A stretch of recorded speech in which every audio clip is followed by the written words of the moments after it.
طيب. بسم الله الرحمن الرحيم. السلام عليكم ورحمة الله وبركاته. إن الحمد لله نحمده ونستعينه ونستغفره ونعوذ بالله من شرور أنفسنا ومن سيئات أعمالنا. من يهده الله فلا مضل له ومن يضلله فلا هادي له. أشهد أن لا إله إلا الله وحده لا شريك له. إياه نعبد وإياه نستعين. وأشهد أن محمدا عبده ورسوله صلى الله عليه وعلى آله وأصحابه ومن اهتدى ومن تمسك بالسنة وطريقته إلى يوم الدين. ثم أما بعد. Ma'asyiral muslimin, hadirin sekalian, jemaah salatul maghrib rahimani wa rahimakumullah. Alhamdulillah, kita bersyukur kepada Allah Subhanahu wa taala yang di malam hari ini di awal bulan Zulqa'dah atau di bulan ke-11 dalam perhitungan Hijriyah, salah satu dari bulan-bulan yang diharamkan sebagaimana yang Allah Subhanahu wa taala sebutkan dalam surah At-Taubah, inna iddatash syuhuri indallahi 12 syahran fi kitabillahi yawma khalaqas samawati wal ard minha arba'atun hurum. Sungguhnya jumlah bilangan bulan di sisi Allah Subhanahu wa taala itu ada 12 yang Allah Subhanahu wa taala tetapkan ketika menciptakan langit dan bumi. Dan di antara 12 bulan tersebut ada 4 bulan yang disebut dengan Ashhurul Hurum, bulan-bulan yang diharamkan. Dan Nabi sallallahu alaihi wasallam di dalam hadis beliau telah menjelaskan dan menerangkan bahwa keempat bulan tersebut salasun mutawalliyat, 3 bulan yang beriringan, yaitu Zulqa'dah, Zulhijjah dan bulan Muharram. Sementara yang satunya yaitu bulan yang ke-7, bulan Rajab. Kita berada di bulan yang mulia, yang tentunya di bulan yang mulia ini amalan-amalan soleh pahalanya dilipat gandakan oleh Allah Subhanahu wa taala. Demikian pula dengan dosa dan maksiat, tentunya tingkat dosa dan hukumannya itu pun dilipat gandakan oleh Allah Subhanahu wa taala. Dan insyaallah taala kembali kita melanjutkan pembahasan dalam tafsir juz Ammah, masih dalam surah At-Tariq, surah yang ke-86 yang berisi 17 ayat. Yang mana di pertemuan yang lalu kita telah sampai di firman Allah Subhanahu wa taala, yauma tublas sarair, pada hari yang dinampakkan as-sarair, seluruh rahasia, baik itu amalan-amalan hati kita, niat-niat yang terdapat dalam hati-hati kita, dan seluruh amalan-amalan hati yang di kehidupan dunia ini kita masih bisa sembunyikan di hadapan manusia. Kita bisa nampakkan kepada manusia kebaikan, namun kita bisa sembunyikan keburukan, kemunafikan, riya, sum'ah, ujub, seluruhnya bisa disembunyikan di kehidupan dunia ini. Tapi pada hari kiamat semuanya akan dinampakkan dan jelas. Yauma tublas sarair. Kemudian Allah Subhanahu wa taala berfirman, "Fama lahu min quwwatin wala nasir." Maka tidak ada bagi dia. Bagi dia di situ maksudnya manusia. Sebahagian ulama tafsir menyebutkan Tidak ada bagi orang kafir. Tidak ada bagi orang kafir min quwwatin, kekuatan, dan juga wala nasir, dan juga penolong. Asy-Syaikh Al-Allamah Muhammad bin Shalih Al-Utsaimin menyebutkan, yakni yaumul qiyamati ma lil insani min quwwatin zatiyah, yaitu pada hari kiamat tidak ada bagi manusia kekuatan secara zatiyah, kekuatan fisiknya, kekuatan yang terdapat di dalam dirinya. Di hari kiamat seluruhnya hilang dan lenyap. Ia tidak bisa menolak, membela dirinya dari siksaan yang Allah Subhanahu wa taala siapkan untuk dia. Di kehidupan dunia ini kita masih bisa membela diri kita. Apapun bahaya, mudarat yang akan menimpa kita, kita bisa menolaknya dengan menghindar, dengan melawan. Terlebih ketika kita memiliki kekuatan fisik, memiliki skill yang mumpuni di dalam hal bela diri, dan seterusnya. Tapi di kehidupan akhirat pada hari kiamat tidak ada secuil pun. Allah sebutkan fama lahu min quwwatin. Quwwatin itu isim nakirah dalam susunan kalimat yang nafi. Fama lahu manya manafi. Maka kekuatan yang dimaksudkan di situ adalah kekuatan yang umum yang terdapat dalam diri manusia, yang ia tidak bisa sedikit pun membela dirinya. Tidak ada apapun yang bisa membela dirinya terkait dengan fisiknya. Bahkan fisik manusia sendiri ketika itu akan menjadi saksi, entah itu saksi yang meringankan dia atau saksi yang memberatkannya. Allah Subhanahu wa taala berfirman, syahida alaihim sam'uhum wa absaruhum wa juluduhum bima kanu ya'malun. Pendengaran, penglihatan, julud, kulit itu akan menjadi saksi atas apa-apa yang pernah ditimpakan kepadanya, fisik kita. Ketika menafsirkan ayat tersebut, Asy-Syaikh Al-Allamah Muhammad Abdurrahman Nasir As-Sa'di rahimahullah menyebutkan, ini dalil yang menunjukkan bahwasanya seluruh yang ada dalam tubuh manusia akan menjadi saksi. Semuanya akan menjadi saksi. Dan orang kafir ketika itu mengatakan, wa qalu li juludihim lima syahidtum alaina. Orang kafir ketika itu mengatakan kepada kulitnya, kenapa engkau bersaksi kepada saya, memberatkan saya? Iya.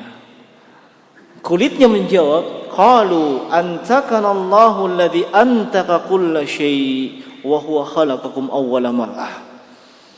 Yang membuat kami berbicara, yang membuat kami bersaksi itu Allah. Allah yang antaqana Allah, yang membuat kami berbicara. Menunjukkan bahwa semua yang ada dalam fisik kita ini, dalam tubuh kita, pasti akan berbicara di hadapan Allah Subhanahu wa taala.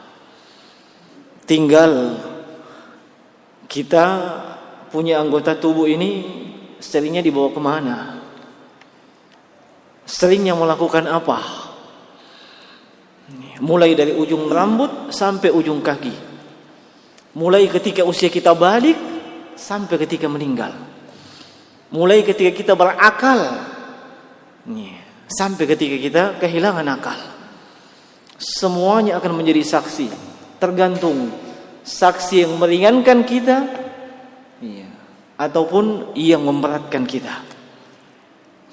Ma'asyiral muslimin rahimani wa rahimakumullah. Adapun secara fisik kita mau membela diri, tidak bisa. Allah menafikan hal tersebut. Fama lahu min quwwatin. kekuatan dirinya. Wala nasir. Nasir, iya. Kata Syekh Al-Allamah Muhammad bin Shalih Al-Utsaimin adalah wahia al-quwatul kharijiyah. Kekuatan yang datang dari luar. Penolong. Orang yang menolongnya siapapun, apakah itu keluarganya, iya, teman-temannya, sahabatnya, sekutunya yang ketika di kehidupan dunia ini, itulah yang senantiasa menolong dan membantunya dan senantiasa dia bersama dengan dia. Nah, jangankan keluarga, ya, kerabat, kawan-kawan kita yang di kehidupan dunia ini, yang memang kita berkawan, bersahabat, berteman, bukan dibangun di atas nilai-nilai ketakwaan. Itu pada hari kiamat, iya, itu akan menjadi musuh nomor satu kita. Akan menjadi musuh nomor satu kita. Allah Subhanahu wa taala sebutkan dalam surah Az-Zukhruf, Al-akhillau yawma idzin ba'duhum li ba'din aduwwun illal muttaqin. Al-akhilla, iya, bukan al-ahibba. Al-akhilla itu menunjukkan bahwasanya mereka punya persahabatan yang sangat kental. Pertemanan yang sangat erat. Bahkan melebihi eratnya persaudaraan yang melalui nasab. Allah gambarkan al-akhilla, bukan al-ahibba.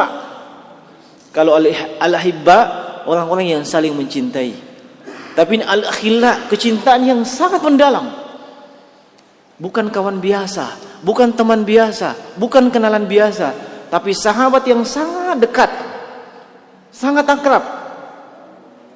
Yauma izin, pada hari kiamat, ba'duhum li ba'din aduwwu. Itu akan saling bermusuhan. Kecuali siapa? Illal muttaqun, kecuali mereka yang bertakwa. Ma'asyiral muslimin, iya, rahimani wa rahimakumullah. Olehnya, iya, kita dinasihatkan untuk mencari kawan, sahabat yang membantu kita dalam ketaatan dan mengingatkan kita tatkala kita sedang berada di atas kesalahan. Bukan malah membiarkan kita di atas kesalahan dan menghiasi kesalahan-kesalahan tersebut. Jangan kita, iya, membenci sahabat, kawan, teman yang mengingatkan akan kesalahan kita, kekeliruan kita. Jangan. Justru itu yang terbaik. Dia tidak ingin membiarkan kita terus bergelimang di atas kesalahan.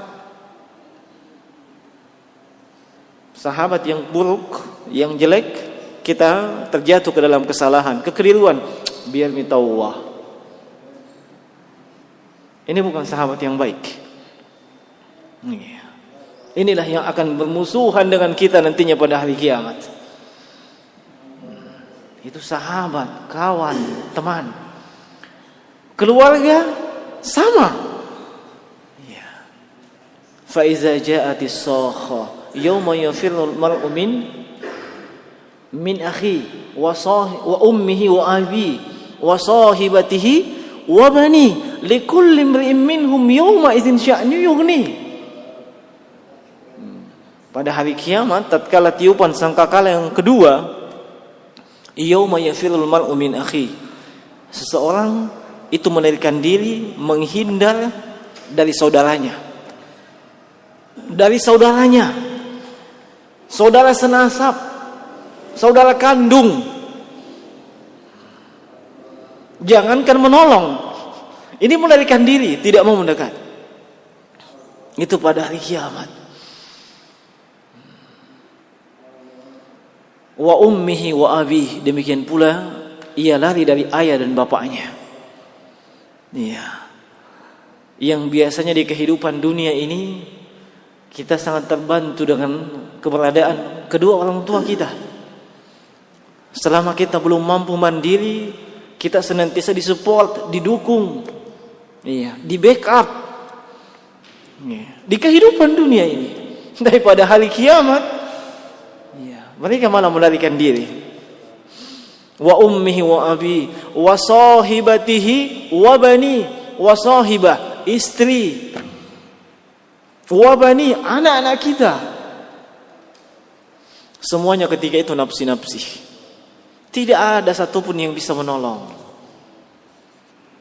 Tidak ada. Iya. Yang di kehidupan dunia ini sekali lagi semuanya pasti akan membantu kita terhadap kesulitan. Apalagi kalau keluarga besar, ya. Itu saya lihat kalau keluarga besar, kapan ada salah satu anggota keluarga yang kesulitan finansial, kesulitan ini, pasti langsung disupport, didukung, dibantu dan seterusnya. Keluarga besar. Iya. Bahkan kalau keluarga besar tersebut terkait dengan satu kasus, satu masalah, mudah itu diselesaikan. Itu di kehidupan dunia ini. Ada nasir, ada penolong. Iya. Tapi di kehidupan akhirat wala nasir, tidak ada. Semuanya malah menjauh. Masing-masing kita mempertanggungjawabkan apa-apa yang telah kita perbuat. Olehnya tidak usah terlalu pusing, ya. Kadang saya nasihatkan demikian.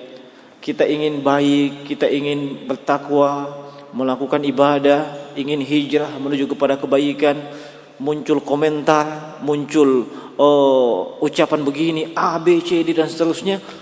Memang yang mempertanggungjawabkan ini dia atau kita? Kenapa kita mesti ikut dengan kondisi masyarakat yang ada?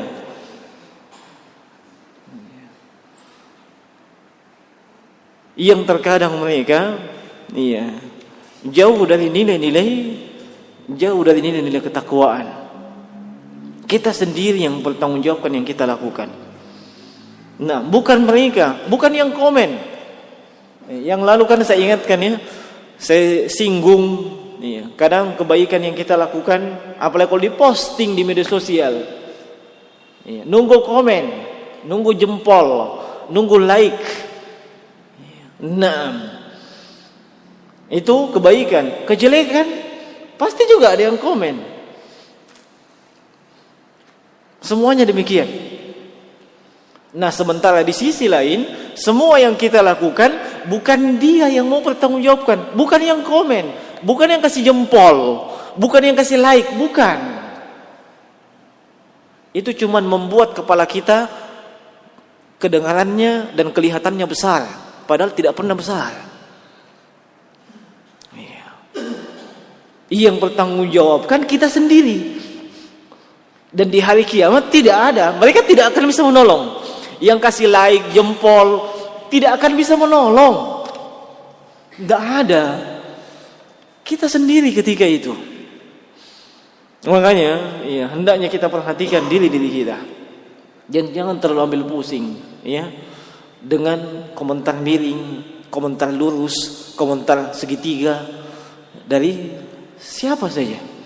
Selama kita yakin berada di atas kebaikan, kebenaran, tidak melenceng dari Al-Quran dan Sunnah, bismillah, jalani saja. Jalani saja. Dan semua arah kebaikan, semua yang menuju kepada arah kebaikan, pasti ada tantangan. Pasti ada tantangan. Nah, disitulah menunjukkan akan ada peningkatan keimanan dan ketakwaan dalam diri kita dengan tantangan itu. Sebab seorang yang ingin naik keimanan dan ketakwaannya pasti diuji. Pasti diuji. Anak sekolah saja untuk naik kelas mesti diuji. Orang yang beriman juga ingin naik keimanan dan ketakwaannya mesti diuji. Dan kadang ujian tersebut, tantangan tersebut datang dari keluarga yang paling dekat dengan kita. Datang dari siapa? Dari keluarga yang paling dekat dengan kita, yang selama ini notabene tahu betul sifat, karakter, kebiasaan dan kelakuan kita. Dan kita ingin mengajaknya hijrah. Hijrah dari kehidupan jahiliyah menuju kepada kehidupan Islamiyah. Hijrah dari perekonomian ribawiyah menuju kepada perekonomian syariah. Kita ingin mengajaknya hijrah. Tapi kita memiliki masa lalu yang dia tahu masa lalu kita, itu kadang jadi tantangan berat. Kau siapa kau? Nah barusan sekarang tumbuh jenggotmu. Kau dulu mak belum aku dulu kan masih? Kan begitu? Iya. Nah, kalau orang yang betul-betul punya tekad yang kokoh, tetap dia. Iya. Dan untuk menguatkan keimanan ketakwaannya, dia cari kawan-kawan yang memang bisa menguatkan keimanan ketakwaannya. Iya. Sebab mereka ini yang bisa menguatkan, saling mengingatkan. Iya. Nah, ma'asyiral muslimin, iya, rahimani wa rahimakumullah. Di hari kiamat, seluruh manusia itu akan mempertanggungjawabkan apa-apa yang telah dia lakukan selama di kehidupan dunia ini, dan seseorang itu tidak akan menanggung dosa orang lain. Seseorang tidak menanggung dosa orang lain. Kita sendiri yang bertanggungjawabkan apa-apa yang kita lakukan. Tidak ada kekuatan dalam fisik kita untuk menolak azab siksaan Allah Subhanahu wa taala, dan tidak ada kekuatan dari luar yang nasir, yang menolong kita di kehidupan pada hari kiamat tersebut. Nah, kemudian Allah Subhanahu wa taala berfirman setelahnya, was-samaa'i dzatir raj' wal ardi dzatis sad'. Dua ayat yang kita sebutkan ini semuanya mengandung sumpah. Iya, semuanya mengandung sumpah. Kalau di awal surah Allah Subhanahu wa taala berfirman was-samaa'i wat-thariq. Iya. Dan di pertengahan surah itu Allah Subhanahu wa taala kembali bersumpah. Dan sering kita ingatkan, sebutkan faedah dari sumpah tersebut menunjukkan pentingnya, urgensinya apa yang akan disebutkan dalam isi sumpah. Allah Subhanahu wa taala berfirman was-samaa'i dzatir raj', dan demi langit zat yang memiliki raja'. Raja' secara bahasa adalah sesuatu yang terus berulang kembali. Nih ya. Kalau terjemahannya hujan. Nah. Iya, kalau hujan itu bahasa Arabnya apa?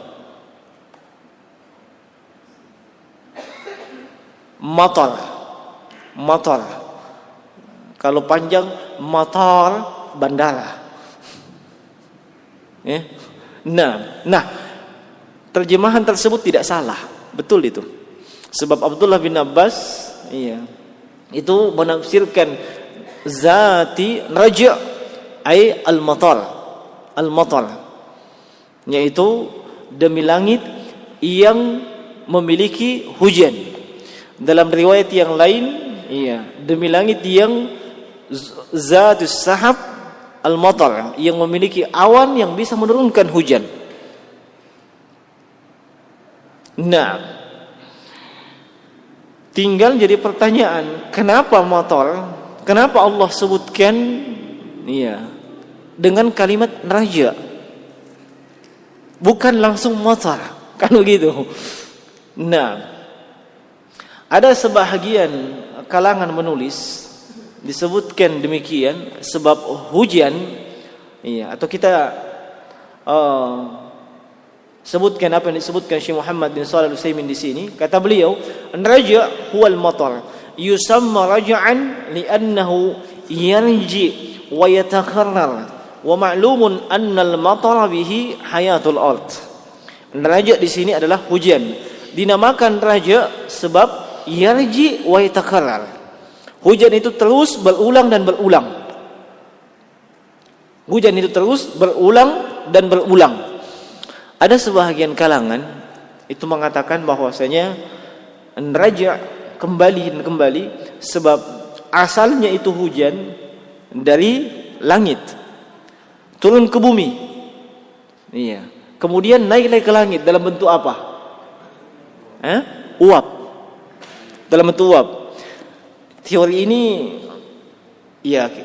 pasti kita tahu ketika kita semua sekolah, kuliah begitu. Kan begitu. Jadi uap air laut, ya kan begitu, naik ke atas. Iya. Tercipta awan. Awan berkumpul. Iya. Maka terjadilah mendung. Setelah mendung biasanya hujan. Itu ada halangan yang menyebutkan demikian. Kenapa disebut raja? Sebab dia terus berulang dari langit ke atas, terus tidak putusnya demikian. Meski tolong dipahami, ada juga di antara ulama yang membantah teori tersebut. Ada yang membantah teori tersebut. Nah, tapi di sini bukan momennya kita debat-debatan dan ribut-ributan masalah itu. Nah, dan Allah Subhanahu wa taala bersumpah setelahnya, wal ardi zatis sada', dan demi bumi zat yang memiliki as-sada'. Ini as-sada', maknanya adalah al-insyiqaq. Al-insyiqaq itu yang pecah, terbelah. Itu as-sada'. Kadang as-sada' juga bermakna terang-terangan, jelas. Seperti firman Allah Subhanahu wa taala kepada Nabi, fasda lima tu'mar wa'rid anil jahilin. Sampaikan dengan terang, dengan jelas, dengan terang-terangan, dan berpaling dari orang bodoh. Nah, kata Syekh Muhammad bin Shalih Al-Utsaimin, as-sad'u huwa al-insyiqaqu, yakni at-tashaqqu bi khurujin nabati min. Kenapa dikatakan dia pecah, terbelah? Sebab dengan terpecahnya yang namanya bumi, itu dari situ akan muncul tumbuh-tumbuhan. Kalau terjemahannya mungkin tumbuh-tumbuhan ya. Nah, tumbuh-tumbuhan. Kalau tumbuh-tumbuhan asalnya an-nabatat. Hanya di sini sama saja, sebab para ulama menafsirkan demikian juga. Disebutkan as-sada', sebab dari situ muncul tumbuh-tumbuhan. Dari situ muncul tumbuh-tumbuhan. Nah, kedua sumpah ini, di antara faedah yang bisa kita petik, kata Syekh Muhammad bin Shalih Al-Utsaimin, wa ma'lumun annal matara bihi hayatul ard. Fa aqsama bil matri alladhi huwa sababul khurujin nabat wa bit tashaqquqi alladhi yakhruju minhu an-nabat wa kulluhu isyaratun ila hayatil ardi ba'da mautiha. Semua dua ayat yang disebutkan tersebut di dalam sumpah Allah Subhanahu wa taala menunjukkan kehidupan di permukaan bumi. Kenapa? Hujan dibutuhkan oleh bumi dan siapapun yang hidup di bumi. Tumbuh-tumbuhan itu dibutuhkan oleh siapapun yang hidup di bumi. Itulah yang disebut dengan hayatul ard, kehidupan di bumi. Nah, ma'asyiral muslimin, rahimani wa rahimakumullah. Kemudian isi sumpah dari Allah Subhanahu wa taala, innahu laqaulun fasl. Innahu, ini domirnya hu, innahu. Hu-nya kembali kepada apa? Coba dilihat di situ, kembali kepada apa? Sebab biasanya kalau domir pasti kembali kepada sesuatu. Nah, kembali kepada Al-Quran. Sahih. Innahu, itu hu-nya di situ. Maaf yang tidak pernah belajar bahasa Arab ya, mungkin bingung mungkin apa itu kembali. Namanya domir, kata ganti, ha, huwa, huma, hum, itu ketika disebutkan setelahnya pasti ada awalnya. Awalnya itu seperti Allahul ladzi lahu, Allah yang lahu, hu-nya kembali kepada Allah. Allah dialah yang memiliki. Sama ini, innahu, sungguhnya dia itu apa? Kembali kepada apa? Nah, para ulama tafsir itu menafsirkan innahu, hu-nya kembali kepada Al-Quran. Nah, innahu laqaulun fasl. Fasl yafsilu bainal haqqi wal batil. Yang namanya al-fasl itu pemisah, bisa juga dikatakan pembeda. Al-Quran disifati dengan al-fasl, dengan al-furqan, yang membedakan, yang memisahkan antara yang hak dengan yang batil. Allah tegaskan itu, innahu laqaulun fasl. Nah, dari sini jemaah sekalian, saya teringat dengan suatu hal yang kadang masih mengganggu pemikiran saya. Ya. Di dalam Al-Quran itu sering diterangkan antara yang hak dengan yang batil.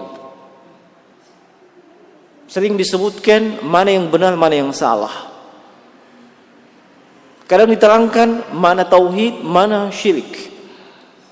Menunjukkan bahwa ada dua kutub yang memang tidak bisa disamakan. Dua hal yang memang tidak bisa dicari titik temunya. Sebab dia memang kontradiksi. At-tadad. Iya. Nah, kadang di tengah-tengah kaum muslimin itu ada prinsip, ya, termasuk apa yang saya baca di kemarin beberapa hari yang lalu kayaknya itu di media sosial, Facebook. Apa itu? Jangan suka saling menyalahkan. Iya, biarkan saja. Iya. Bukan kau yang terima itu pahala Allah. Tidak usah saling menyalahkan. Biarkan bami. Yang penting kita ini jalan tauhid sama-sama dan seterusnya. Nah, kalimat tersebut sepintas bagus. Iya. Tujuannya apa? Supaya terjadi persatuan dan kesatuan. Nah, iya. Terjadi persatuan dan kesatuan. Tapi Al-Quran itu bertolak belakang dengan hal tersebut.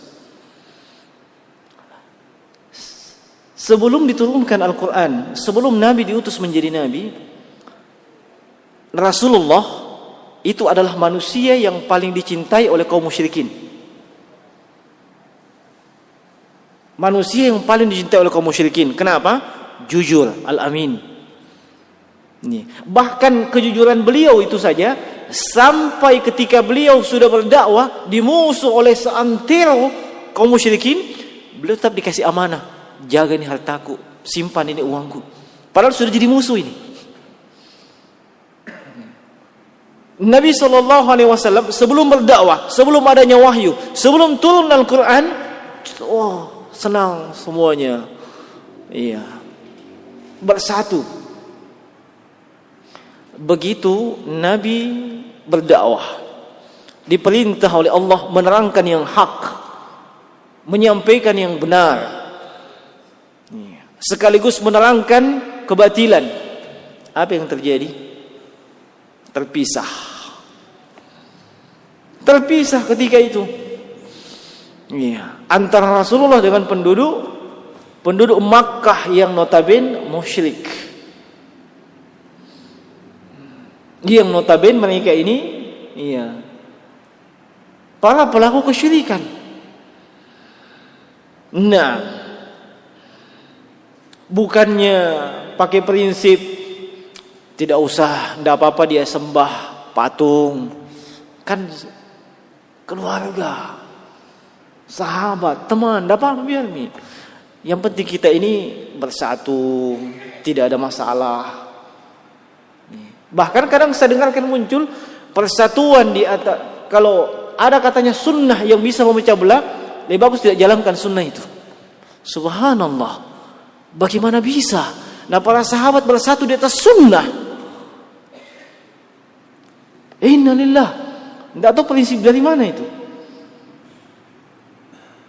Tidak boleh saling menyalahkan. Nah, Al-Quran menyalahkan yang salah, membedakan fasal, membedakan mana yang benar, mana yang keliru. Masa tidak boleh dibedakan? Yang benar itu sebenarnya adalah konsep persatuan itu di atas apa? Konsep persatuan di atas kebenaran, bukan di atas kebatilan. Tidak apa-apa, yang penting kita bersatu. Mau salah, mau apa, yang penting kita bersatu. Keliru itu. Seandainya demikian, Nabi tidak akan berdakwah. Tidak akan terjadi permusuhan dengan kaum kafir Quraisy. Tidak ada perang Badar, tidak ada perang Uhud, tidak ada perang Khandaq, tidak ada itu. Tapi realitanya ada perang Badar, ada perang Uhud, ada perang Khandaq, permusuhan. Kenapa? Hak dengan batil, benar dan salah ada. Nah, justru disitulah sebenarnya seorang yang jujur dengan cita-cita persatuannya, hendaklah dia melihat, saya ini bersatu di atas landasan apa? Kebenaran atau kebatilan? Hendaknya dia jujur dengan hal tersebut. Kalau memang ingin bersatu di atas kebenaran, bersatu di atas Al-Quran dan Sunnah, di atas Sunnah Nabi SAW. Itu yang mempersatukan para sahabat. Meskipun para sahabat ini, subhanallah, di banyak sisi mereka berselisih, berbeda pendapat. Kalau masalah perbedaan pendapat, berbeda-beda. Model sholat, model ini, tidak usah kita lihat di zaman kita ini. Coba lihat di zaman sahabat.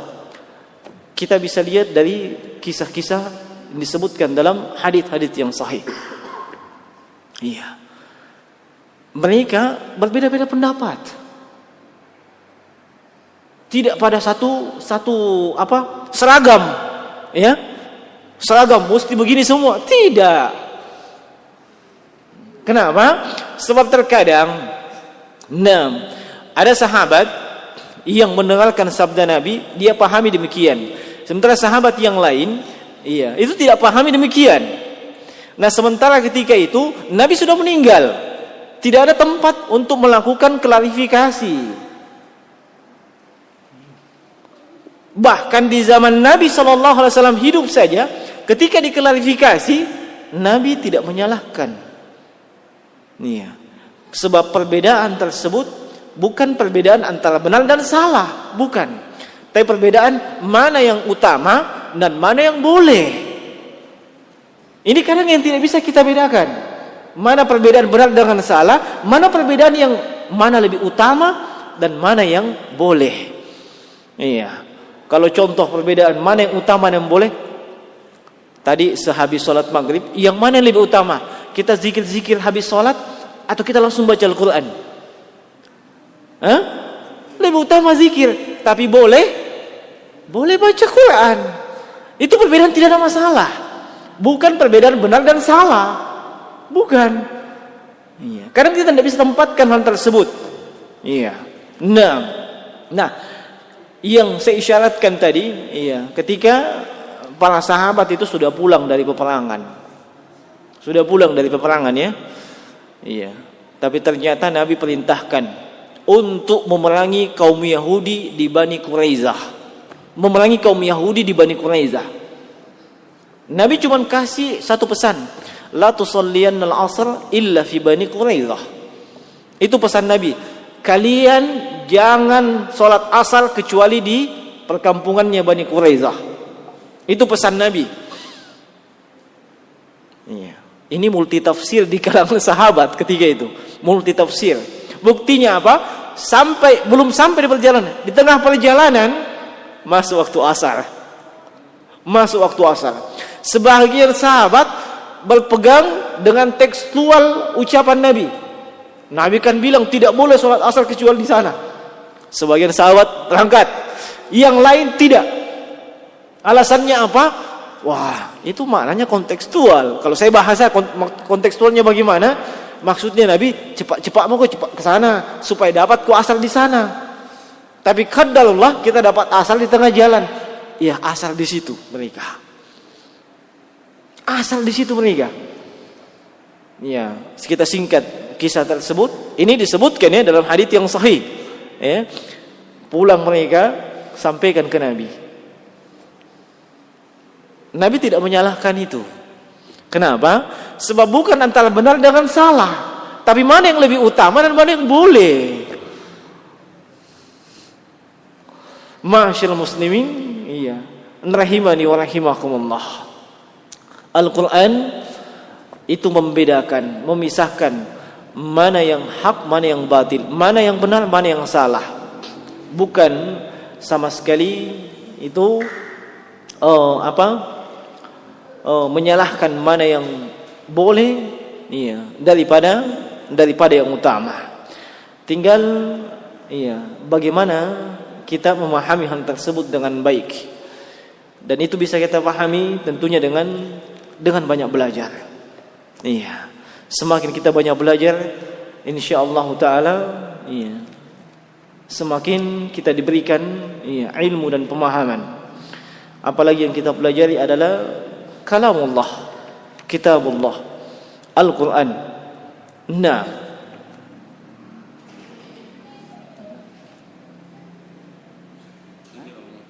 masih 5 menit? Baik, saya lanjut saja ya. Saya lanjut atau saya tahu sana juga ada 7.15. Yang saya mau tahu apakah saya lanjut atau ada yang mau komplain, bertanya begitu. Tidak ada aja ya? Lanjut saja. Nah, Allah Subhanahu wa taala berfirman, "Wa ma huwa bil hazl." Ini ayat masih terkait dengan ayat sebelumnya. Innahu laqaulun fasl wa ma huwa bil hazl. Iya. Al-Quran adalah kalam, ucapan Allah Subhanahu wa ta'ala yang memisahkan antara hak dan batil, yang benar dan yang salah. Wa ma huwa bil hazl, ay ma huwa bil la'bi wal 'abathi wal lagwi, bal huwa haqqun, kalimatuhu kullaha haqqun, akhbaruhu sidqun, wa ahkamuhu 'adlun, wa tilawatuhu ajrun. Kata Syekh Muhammad bin Shalih Al-Utsaimin rahimahullahu taala bahwasanya Al-Qur'an itu bukan al-hazl, iya, bukan senda gurau, bukan main-main, bukan hal yang bisa kita jadikan bahan candaan, bahan permainan, iya, dan yang semisal dengan itu. Bahkan Al-Qur'an adalah ucapan yang hak. Kalimatnya seluruhnya adalah kebenaran, pemberitaannya adalah benar, hukumnya seluruhnya adalah keadilan, membacanya memperoleh pahala. Lau talahul insanu kulla awanihi lam yamillu min. Bahkan beliau mengatakan seandainya manusia membaca Al-Quran dengan baik dan benar, iya, niscaya dia tidak akan pernah bosan membaca Al-Quran. Dia tidak akan pernah bosan, iya, membaca Al-Quran. Jemaah sekalian rahimani, iya, rahimani wa rahimakumullah. Ayat ini dengan tegas menerangkan bahwasanya Al-Quran bukan candaan, bukan bahan gurauan. Dan fenomena di zaman kita ini terkadang ada di kalangan kaum muslimin yang menjadikan Al-Quran, iya, atau ayat-ayat Al-Quran sebagai bahan gurauan dan candaan. Dan terkadang gurauan dan candaan tersebut mengandung bohong, dusta. Iya. Saya jujur penasaran dengan apa itu? Stand up comedy. Iya. Stand up comedy. Ya. Dan qadarullah, sebenarnya ketika itu juga tidak terlalu enggak ada unsur kesengajaan.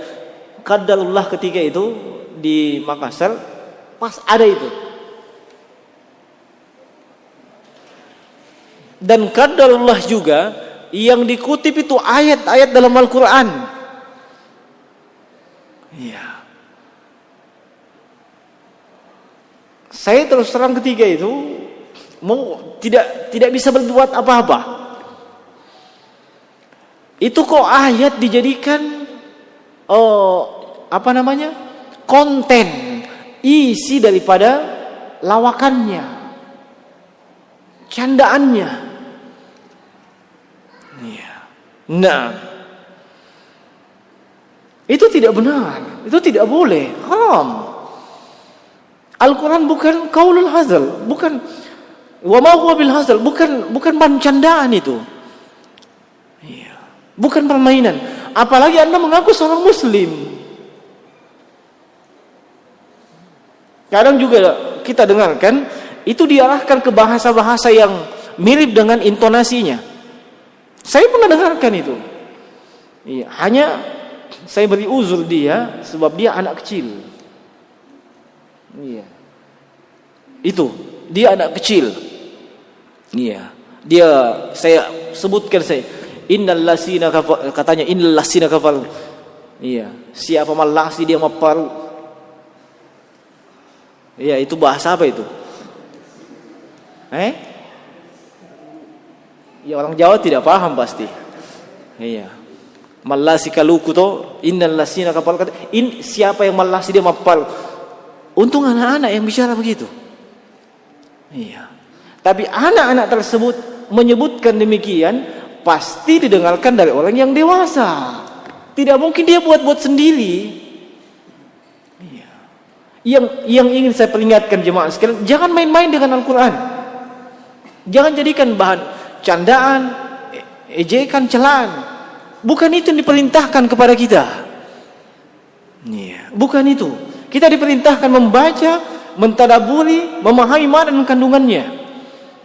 Ya. Apalagi ya, termasuk mencela, mengejek kandungan-kandungan daripada Al-Quran. Ya. Kandungan daripada Al-Quran. Termasuk yang kadang dijadikan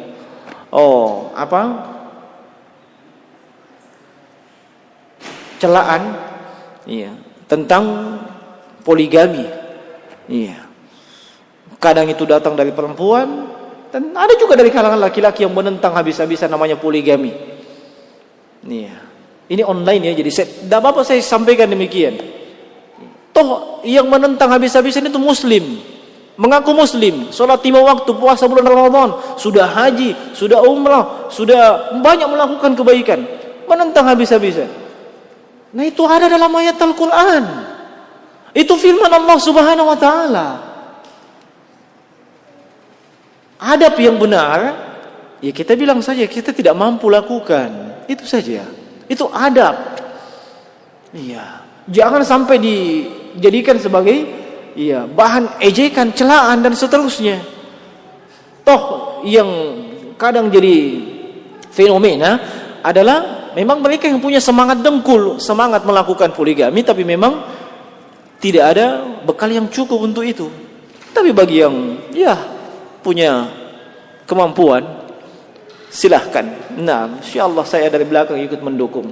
Taib, kita sudah kehabisan waktu. Demikian, mohon maaf atas segala kekurangan. Sampai di sini apa yang bisa kita sebutkan yang benar datang dari sisi Allah Subhanahu wa taala, yang keliru itu datang dari kami. Subhanakallah bihamdika asyhadu an la ilaha illa anta astaghfiruka wa atubu ilaik. Assalamualaikum warahmatullahi wabarakatuh.